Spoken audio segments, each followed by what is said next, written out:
Pension വിതരണവും മാസപ്പടി വിവാദവും ലോക്സഭാ തെരഞ്ഞെടുപ്പിൽ LDFനെ ബാധിക്കില്ല എന്ന് CPM സംസ്ഥാന സെക്രട്ടറി MV ഗോവിന്ദൻ പറയുന്നു.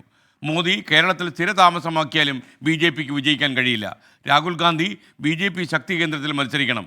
സമസ്ത ഉൾപ്പെടെ ന്യൂനപക്ഷ വിഭാഗം വസ്തുത മനസ്സിലാക്കിയാണ് പ്രതികരിക്കുന്നതെന്ന് 24 ആൻസർ പ്ലീസ് പരിപാടിയിൽ MV ഗോവിന്ദൻ പറഞ്ഞു. ഈ പെൻഷൻ മുടങ്ങിയത് പ്രതിപക്ഷവും BJPയും സർക്കാരിനെതിരെ ഒരു പ്രധാന ആയുധമാക്കിയാൽ അത് തെരഞ്ഞെടുപ്പിനെ ബാധിക്കും. ആയുധമെല്ലാം മൊനയില്ലാത്ത ആയുധമായിരിക്കും. കാരണം ജനങ്ങളുടെ മനസ്സിൽ കൃത്യമായിട്ടുള്ള ഉത്തരവുണ്ട്.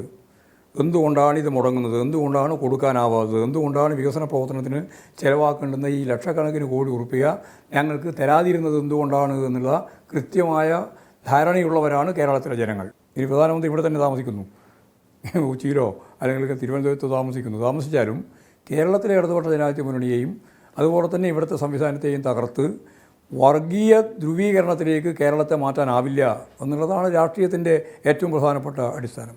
രാഹുൽ ഗാന്ധി യഥാർത്ഥത്തിൽ BJPയെ പരാജയപ്പെടുത്തുക എന്ന രാഷ്ട്രീയത്തിൻ്റെ കുന്തമുനയായിട്ട് നിലകൊള്ളേണ്ടുന്ന ഒരു രാഷ്ട്രീയ നേതാവാണ്.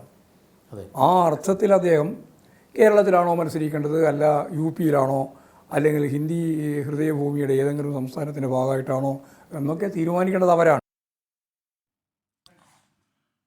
വിശദാംശങ്ങളുമായി ദീപക് തർമണം കോഴിക്കോട് നിന്ന് ചേരുന്നു. Deepak, good morning. പറയൂ, ഗോവിന്ദൻ മാസ്റ്റർ എന്തിലേക്കൊക്കെയാണ് വിരൽ ചൂണ്ടുന്നത്?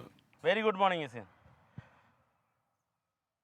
SKN ഏറ്റവും പ്രധാനപ്പെട്ട കാര്യം, പാർലമെൻറ്റ് തെരഞ്ഞെടുപ്പിൽ സ്വാഭാവികമായി പെൻഷൻ മുടങ്ങിയത് വലിയ രീതിയിൽ ബാധിക്കുമെന്നാണ് പ്രതീക്ഷിക്കുന്നത്. അതുകൊണ്ട് തന്നെയാണ് ഈ ചോദ്യം വളരെ ഷാർപ്പായി തന്നെ ഈ ചോദ്യം ഉന്നയിച്ചത്. പക്ഷേ എന്നാൽ ഗോവിന്ദ മാസ്റ്റർ പറയുന്നത് ജനങ്ങൾക്ക് വസ്തുത അറിയാം, അതുകൊണ്ട് തന്നെ പെൻഷൻ മുടങ്ങിയത് ഏതെങ്കിലും രീതിയിൽ ഇടതുമുന്നണിയെ ബാധിക്കില്ല.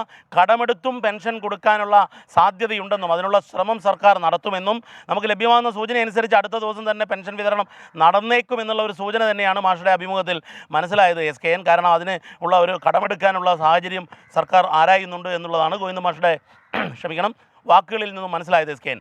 മറ്റൊരു പ്രധാനപ്പെട്ട കാര്യം മാസപ്പടി വിവാദമാണ്. മുഖ്യമന്ത്രിയെയും മുഖ്യമന്ത്രിയുടെ മകളെയും പ്രതിക്കൂട്ടിലാക്കുന്ന വിധത്തിൽ മാത്യു കുഴൽനാടൻ, അതുപോലെ തന്നെ പ്രതിപക്ഷം BJP എല്ലാം വലിയ രീതിയിലുള്ള പ്രചാരണം നടത്തുന്നുണ്ട്. ഇതെങ്ങനെ ബാധിക്കും എന്ന് ചോദിച്ചപ്പോൾ അത് ഒരു കാരണവശാലും ബാധിക്കാൻ പോകുന്നില്ല, അവജ്ഞയോടെ തള്ളിക്കളയുന്നു. മാത്യു കുഴൽനാടൻ മാത്രമാണ് ഇപ്പോൾ ആ വിഷയം കൊണ്ടു നടക്കുന്നത് എന്നാണ് ഗോവിന്ദ മാഷ് പറയുന്നത്. അതായത് സർക്കാരിനെ സംബന്ധിച്ചിടത്തോളം സർക്കാരിന് പ്രതികൂലമാകുന്ന രണ്ട് പ്രധാന വിഷയങ്ങൾ ഈ തെരഞ്ഞെടുപ്പിൽ, ഒന്ന് പെൻഷൻ മുടങ്ങിയതും മാവേലി സ്റ്റോറുമായിരുന്നു. അത് ചോദിച്ചപ്പോൾ അത് ബാധിക്കുന്നില്ല എന്നുള്ളത് പറയുന്നു. അതിൽ മറ്റൊരു കാര്യം മാഷ് പറഞ്ഞത്, ഈ തദ്ദേശ ഉപതെരഞ്ഞെടുപ്പ് നടന്നപ്പോൾ CPIMന് LDFന് നേരത്തെ ഉണ്ടായിരുന്ന 5 സീറ്റുകളിൽ ആ 5 സീറ്റുകൾ 10 സീറ്റായി വർദ്ധിപ്പിക്കാൻ സാധിച്ചതും ജനങ്ങളുടെ തിരിച്ചറിവ് കൊണ്ടാണ്. കാരണം പെൻഷൻ മുടങ്ങിയ കാലയളവിലാണ് ഈ തെരഞ്ഞെടുപ്പ് നടക്കുന്നത്. ആ തെരഞ്ഞെടുപ്പ് വേളയിൽ ഈ 10 സീറ്റായി ഇരട്ടിയായി വർദ്ധിപ്പിക്കാൻ പറ്റിയെന്നുള്ളതാണ്. മറ്റൊരു പ്രധാനപ്പെട്ട കാര്യം SKN പൊന്നാനി തെരഞ്ഞെടുപ്പിൽ ലീഗ് വിട്ടുവന്ന സ്ഥാനാർത്ഥിക്ക് പാർട്ടി ചിഹ്നം നൽകുന്ന സന്ദേശത്തെക്കുറിച്ച് ചോദിച്ചു. അത് നമുക്കാരും അസ്പൃശ്യരല്ല, നമ്മളെ ആർക്കും ആശ്രയിക്കാം എന്ന സന്ദേശമാണ് നൽകുന്നത്. സമസ്ത ഉൾപ്പെടെയുള്ള വിഷയങ്ങളിൽ വളരെ കൃത്യമായ പ്രതികരണം MV ഗോവിന്ദൻ മാസ്റ്റർ ഈ ആൻസർ പ്ലീസ് അഭിമുഖത്തിൽ നടത്തിയിട്ടുണ്ട് SKN. Okay, thank you Deepak Tharmanam. MV Govindan മാസ്റ്ററുമായി ദീപക് തർമണം നടത്തിയ ഈ അഭിമുഖത്തിൻ്റെ പൂർണ്ണരൂപം ഇന്ന് ഉച്ചതിരിഞ്ഞ് 3:30 24 സംപ്രേഷണം ചെയ്യും.